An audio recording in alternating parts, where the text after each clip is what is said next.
Standard കെമിസ്ട്രിയിലെ second unit ആയ acids, bases and salts ആണ് discuss ചെയ്യാൻ പോകുന്നത്. വളരെ ഇൻട്രസ്റ്റിംഗ് ആയിട്ടുള്ള ഒരു ടോപ്പിക്കാണിത്. നിങ്ങളിത് ചെറിയ ക്ലാസ് തൊട്ടേ പഠിക്കുന്നതാണ് എങ്കിലും ഈ യൂണിറ്റിൽ നമ്മൾ ഇത് കുറച്ച് ഡീറ്റെയിൽ ആയിട്ടാണ് പഠിക്കുന്നത്. നമുക്ക് തുടങ്ങിയാലോ? നിങ്ങൾക്ക് ഫെമിലിയർ ആയിട്ടുള്ള കുറച്ച് ഐറ്റംസ് ആണ് ഈ പിക്ചറിലുള്ളത്. ഇതിൽ ടൊമാറ്റോയും ലെമണും ഓറഞ്ചും ഒക്കെ നമ്മൾ സാധാരണ കഴിക്കുന്നതാണ്. ഇതിന്റെ രുചി എന്ന് പറയുന്നത് ഒരു സോർ ടേസ്റ്റ് ആയിരിക്കും, അതായത് ഒരു പുളി രുചി. അതിന്റെ കാരണവും നമുക്കറിയാം, ഇതിനകത്തൊക്കെ ആസിഡ് അടങ്ങിയിട്ടുണ്ട്.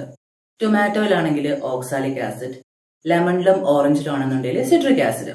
അപ്പോൾ ഇതിൽ നിന്ന് ഈ ടേസ്റ്റ് ചെയ്യുന്ന നമുക്ക് ആസിഡ്സിന്റെ ഒരു പ്രത്യേകതയും കൂടി മനസ്സിലാക്കാൻ പറ്റും. Acids are sour in taste.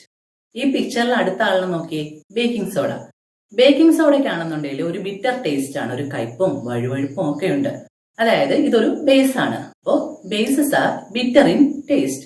ഇനി ടേസ്റ്റിന്റെ ബേസിസിൽ നമുക്ക് ആസിഡിനെയും ബേസിനെയും എങ്ങനെ പറയാൻ പറ്റും? Acids are sour in taste, bases are bitter in taste. ഒരു സൊല്യൂഷൻ തന്നിട്ട് അത് അസിഡിക് ആണോ ബേസിക് ആണോ എന്ന് ചോദിച്ചാൽ നമുക്ക് ടേസ്റ്റ് ചെയ്ത് നോക്കിയിട്ട് പറയാൻ പറ്റത്തില്ല. ഫുഡ് ഐറ്റം വല്ലതും ആണെങ്കിൽ നമ്മൾ ടേസ്റ്റ് ചെയ്ത് നോക്കും, അല്ലെന്നുണ്ടെങ്കിൽ ഇറ്റ്സ് റിയലി ഹാർംഫുൾ. ഇതിനു വേണ്ടിയിട്ട് നമ്മളെ സഹായിക്കുന്നതാണ് ഇൻഡിക്കേറ്റേഴ്സ്. അപ്പൊ ഇൻഡിക്കേറ്റേഴ്സ് എന്ന് വെച്ചാൽ indicators R substances which indicate the acidic or basic nature of the solution by change in color or odor. കളറിൽ ഉണ്ടാവുന്ന വ്യത്യാസം കൊണ്ടും ഓർഡർ, അതായത് അതിന്റെ സ്മെല്ലിൽ ഉണ്ടാവുന്ന വ്യത്യാസം കൊണ്ടും തന്നിരിക്കുന്ന സൊല്യൂഷൻ ആസിഡ് ആണോ ബേസ് ആണോ എന്ന് തിരിച്ചറിയാൻ സഹായിക്കുന്നതാണ് ഇൻഡിക്കേറ്റേഴ്സ്. ഇൻഡിക്കേറ്റേഴ്സ് 3 ടൈപ്സ് ഉണ്ട്: natural indicators, synthetic indicators, olfactory indicators. ഇനി ഓരോന്നും എന്തൊക്കെയാണെന്ന് നോക്കാം. First one, natural indicator. എന്താണ് natural indicators? Indicators obtained from natural sources are called natural indicators. Natural ഇൻഡിക്കേറ്റേഴ്സിന് 2 എക്സാമ്പിൾ ആണ് ടർമറിക്കും ലിറ്റ്മസും. ടർമറിക് നമുക്കറിയാം, യെല്ലോ കളർ. ഈ ടർമറിക്കിന്റെ യെല്ലോ കളറിന് ആസിഡിൽ ഒരു ചേഞ്ചും ഉണ്ടാവില്ല. There is no change with acids. പക്ഷെ ബേസ് ആണെന്നുണ്ടെങ്കിൽ ഈ യെല്ലോ കളർ മാറിയിട്ട് എന്താവും? റെഡിഷ് ബ്രൗൺ കളർ ആവും. അപ്പൊ ഇങ്ങനെയാണ് ടർമറിക് വെച്ചിട്ട് നമ്മൾ ആസിഡ് ആണോ ബേസ് ആണോ സൊല്യൂഷൻ എന്ന് മനസ്സിലാക്കുന്നത്. ആസിഡിൽ ഒരു കളർ ചേഞ്ച് ഉണ്ടാവില്ല, പക്ഷെ ബേസ് ആണെന്നുണ്ടെങ്കിൽ യെല്ലോ കളർ എന്തായിട്ട് മാറും? റെഡിഷ് ബ്രൗൺ ആയിട്ട് മാറും. നമുക്കറിയാം, നമ്മുടെ ഡ്രസ്സിലൊക്കെ മഞ്ഞളിന്റെ കറ വെട്ടി കഴിഞ്ഞാൽ നമ്മൾ സോപ്പ് വെച്ച് റബ്ബ് ചെയ്യുമ്പോൾ ഈ യെല്ലോ കളർ എന്തായിട്ട് മാറും? റെഡിഷ് ബ്രൗൺ കളർ ആയിട്ട് മാറും. സോപ്പ് എന്താണ്? ഒരു ബേസിക് നേച്ചർ ഉള്ളതാണ്. സോ ടർമറിക് വെച്ചിട്ട് ഇങ്ങനെയാണ് നമ്മൾ ആസിഡ് ആണോ ബേസ് ആണോ എന്ന് ഐഡന്റിഫൈ ചെയ്യുന്നത്. നാച്ചുറൽ ഇൻഡിക്കേറ്ററിന്റെ സെക്കൻഡ് എക്സാമ്പിൾ ആണ് ലിറ്റ്മസ്. ലിറ്റ്മസ് നമുക്ക് ലിച്ചൻ എന്ന് പറഞ്ഞൊരു പ്ലാന്റിൽ നിന്നാണ് കിട്ടുന്നത്. ലിറ്റ്മസ് സൊല്യൂഷൻ ആയിട്ടും കിട്ടും, ലിറ്റ്മസ് പേപ്പർ ആയിട്ടും കിട്ടും. നിങ്ങൾക്ക് കുറച്ചും കൂടി ഫെമിലിയർ ആയിട്ടുള്ളത് ലിറ്റ്മസ് പേപ്പർ ആണ്. ബ്ലൂ ലിറ്റ്മസും ഉണ്ട്, റെഡ് ലിറ്റ്മസും ഉണ്ട്. ഇനി ആസിഡിലും ബേസിലും ഇതിന്റെ കളർ ചേഞ്ച് എന്താണെന്ന് നോക്കാം. ആസിഡ് ആണെന്നുണ്ടെങ്കിൽ ബ്ലൂ ലിറ്റ്മസ് റെഡ് ആയിട്ട് മാറും. Blue changes to red in colour. ബേസിലാണെന്നുണ്ടെങ്കിൽ റെഡ് ലിറ്റ്മസ് ബ്ലൂ ആയിട്ട് മാറും. ഇങ്ങനെയാണ് ലിറ്റ്മസ് പേപ്പർ ഉപയോഗിച്ച് സൊല്യൂഷൻ ആസിഡിക് ആണോ ബേസിക് ആണോ എന്ന് തിരിച്ചറിയുന്നത്. അടുത്തത് സിന്തറ്റിക് ഇൻഡിക്കേറ്റേഴ്സ്. സിന്തറ്റിക് ഇൻഡിക്കേറ്റേഴ്സ് എന്ന് വെച്ചാൽ indicators synthesised in the laboratory. ലബോറട്ടറിയിൽ ഉണ്ടാക്കുന്ന ഇൻഡിക്കേറ്റേഴ്സ് ആണ് സിന്തറ്റിക് ഇൻഡിക്കേറ്റേഴ്സ്.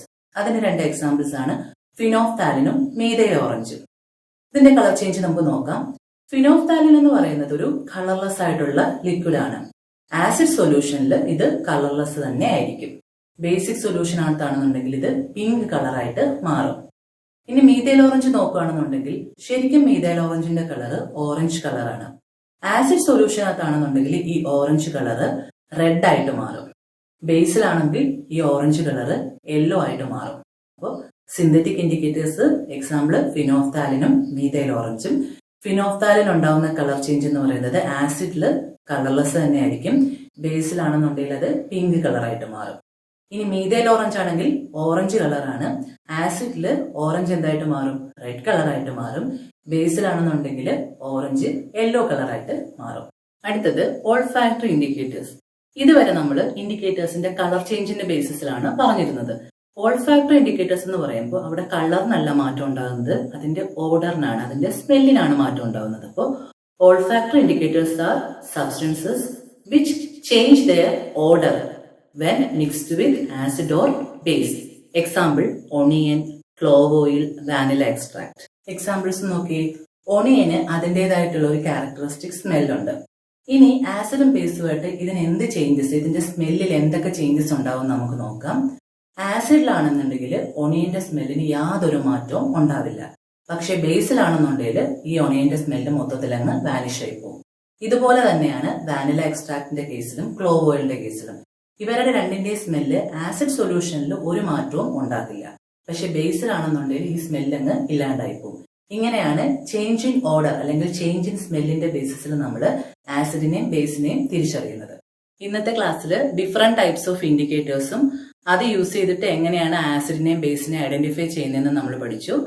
അടുത്ത ക്ലാസ്സിൽ chemical properties of acids and bases discuss ചെയ്യാം. ഇന്നത്തെ ക്ലാസ് എല്ലാവർക്കും മനസ്സിലായെന്ന് വിചാരിക്കുന്നു. എന്തെങ്കിലും സംശയങ്ങളൊക്കെ ഉണ്ടെങ്കിൽ കമന്റ് ബോക്സിൽ ഇടുക.